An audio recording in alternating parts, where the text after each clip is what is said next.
Back in the day, all these boats would come with all these products from all over the world.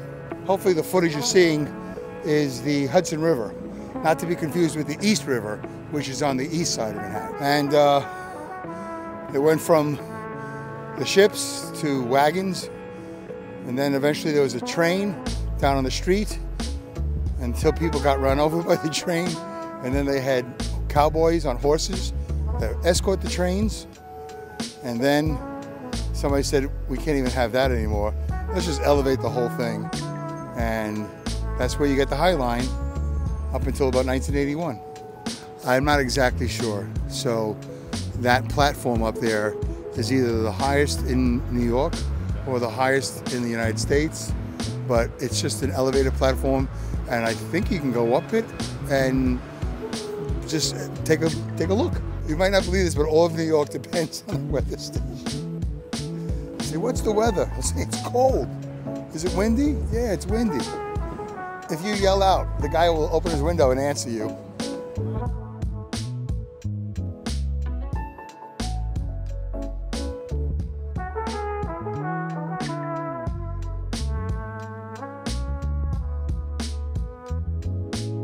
One of those red doors, one of those apartments, somebody used to live in there and would do a show on the porch. I think you can go down the steps if you want to exit, I think.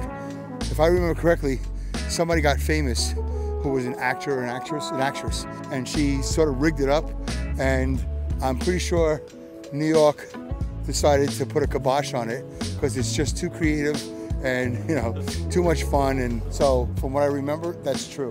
It was one of these apartments, probably the top one or one of them. And that would have been cool if you're walking down here also like, whoa. It's like a real... Is she doing a show? Yeah, it's like a real theater. You can set up a PA, yeah, you can set up a PA system, you can sing your heart out, and it's a good way to get famous. But they probably put a kibosh on it because it's outdoor or something, even though it's on her steps. Or she got famous and she's gone now. She's living in Paris making flour for a French bakery in Brooklyn. Probably. Full circle, it's a circle of life. Yeah.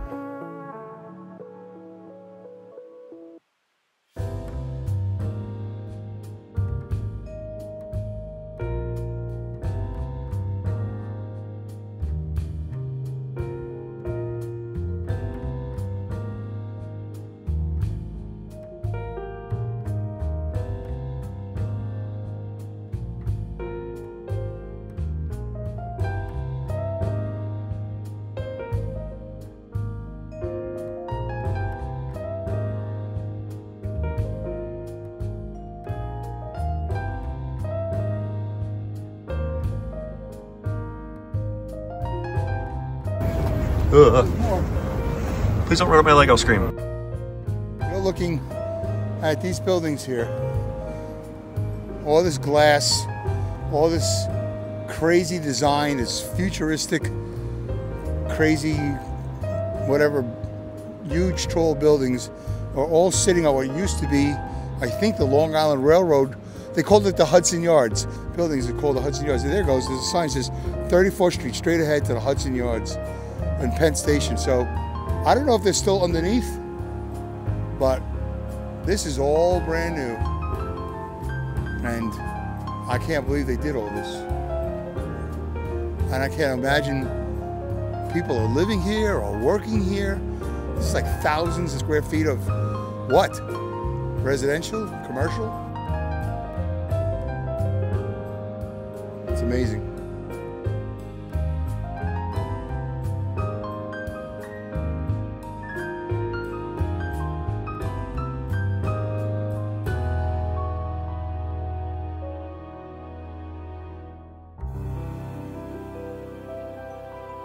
Yeah, see how it all turns? Yep. Well, that was this, right? That is this. When you go outside, this is brown.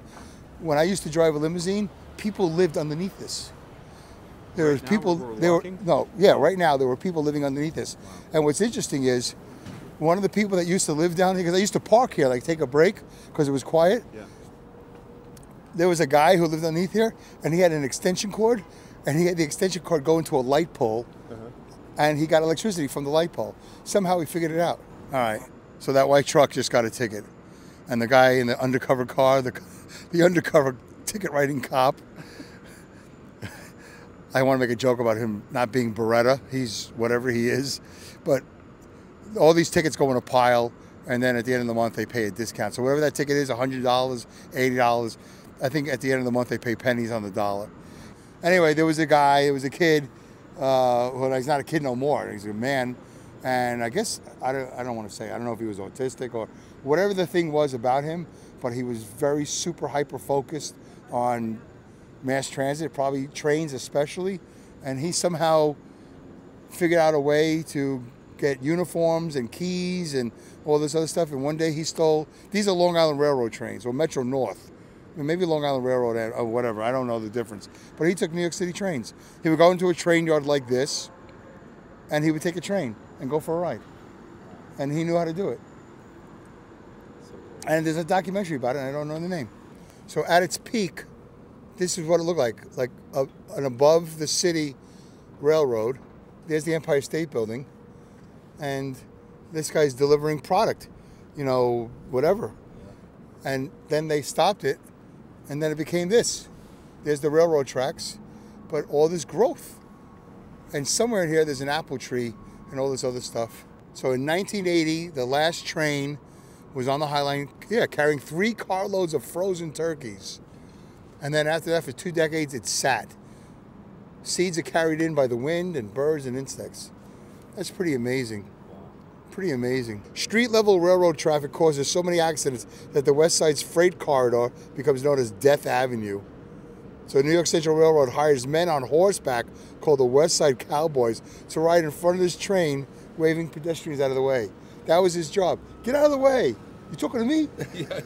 I'm walking here. Yeah. That's where it started.